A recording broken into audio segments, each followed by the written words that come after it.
নমস্কাৰ স্বাগতম জনাইছো দা অপিনিয়নলৈ বিজেপিয়ে সাম্প্ৰদায়িক ৰাজনীতিৰে সমাজ ঠানবান কৰিছে কেন্দ্ৰীয় চৰকাৰে চাহ উদ্যোগক ধ্বংস কৰিবলৈ কৰা ষড়যন্ত্ৰৰ প্ৰত্যুত্তৰ ৰাইজে আগন্তুক লোকসভা নিৰ্বাচনত নিশ্চিতভাৱে দিব ডিব্ৰুগড় লোকসভা সমষ্টিৰ বিৰোধীৰ উমৈহতীয়া প্ৰাৰ্থী অসম জাতীয় পৰিষদৰ সভাপতি লুৰিণজ্যোতি গগৈয়ে সমষ্টিটোত তেওঁৰ প্ৰচাৰ অভিযান তীব্ৰতৰ কৰি তুলিছে গাঁৱে ভূঞে চহৰে চুবুৰীয়ে সোমাই পৰা লুৰিণজ্যোতিক ৰাইজে আদৰণি জনোৱা পৰিলক্ষিত হৈছে পৈনত বাকপটুতাৰে তেওঁ ভোটাৰক আকৃষ্ট কৰিবলৈ সক্ষম হৈছে লুৰিণজ্যোতিৰ শক্তিশালী উত্থান বিজেপি প্ৰাৰ্থী তথা কেন্দ্ৰীয় মন্ত্ৰী সৰ্বানন্দ সোণোৱালৰ প্ৰতি এক প্ৰত্যাহ্বান স্বৰূপ হৈ পৰিছে বৰ্তমান সময়ত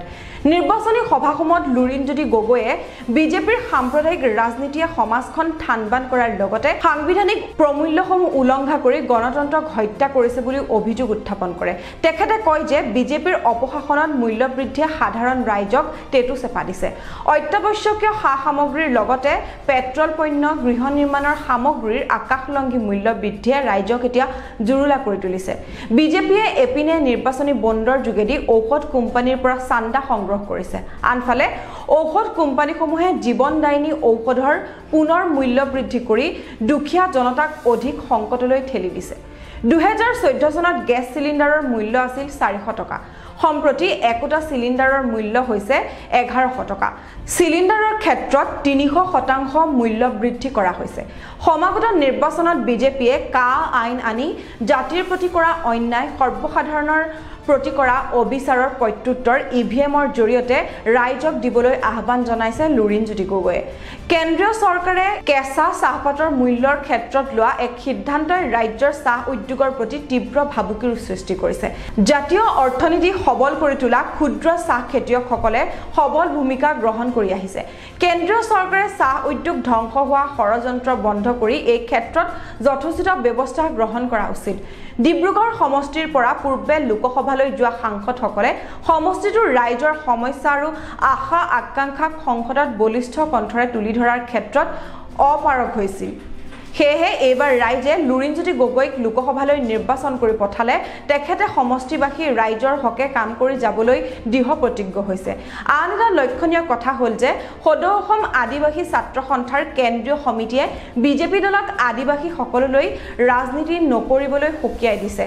বিজেপি দললৈ এলানি প্ৰশ্নবান নিক্ষেপ কৰিছে তেখেতসকলে সেই প্ৰশ্নসমূহ হৈছে বিজেপিয়ে আদিবাসী সকলক এছটি দিলে নে নাই বিজেপিয়ে চাহ শ্ৰমিকক দৈনিক হাজিৰা 351.33 টকা আদায় দিলে নে নাই বিজেপিয়ে আদিবাসী সকলক মাটিৰ পট্টা দিছে নে নাই লগতে তেখেতে প্ৰশ্ন উত্থাপন কৰে বিজেপিয়ে চাহ বাগিচাৰ সকলো স্কুল চৰকাৰীকৰণ কৰিলে নে নাই বিজেপিয়ে 100খন নবোদয় আৰ্হিৰ আৱাসিক স্কুল চাহ বাগিচা সমূহত দিলে নে নাই বিজেপিয়ে প্ৰত্যেক চাহ বাগিচাত এটিএমৰ ব্যৱস্থা কৰিলে নে নাই বিজেপিয়ে কোৱা মতে সবকা সাথ সবকা বিকাশ আদিবাসী সকলৰ ক্ষেত্ৰত কিয় প্ৰযোজ্য নহল বিজেপিয়ে অত্যাৱশ্যকীয় সামগ্ৰীসমূহৰ মূল্য কমালে নে নাই এয়া আছিল আদিবাসী ছাত্ৰ সন্থাৰ বিজেপি দললৈ বা অসম চৰকাৰলৈ প্ৰেৰণ কৰা কিছু প্ৰশ্নৰ অংশ উল্লেখ্য যে লুৰিণজ্যোতি গগৈলৈ সিপিএম দলে মুকলি সমৰ্থন জনাইছে লগতে ডিব্ৰুগড় সমষ্টিবাসী ৰাইজৰ লগতে সিপিএম দলৰ সমৰ্থকসকলে গগৈৰ জয়ৰ বাবে সকলো ধৰণৰ সহায় আগবঢ়াবলৈ আহ্বান জনাইছে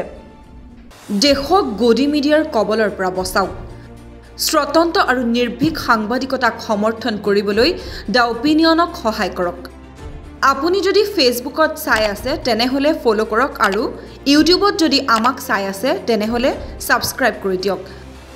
লগতে আমাৰ এই স্বতন্ত্ৰ সংবাদধাৰা আগুৱাই নিবলৈ স্ক্ৰীনত দিয়া একাউণ্ট নম্বৰৰ জৰিয়তে আমাক আৰ্থিকভাৱে সহায় কৰিবলৈ অনুৰোধ জনালোঁ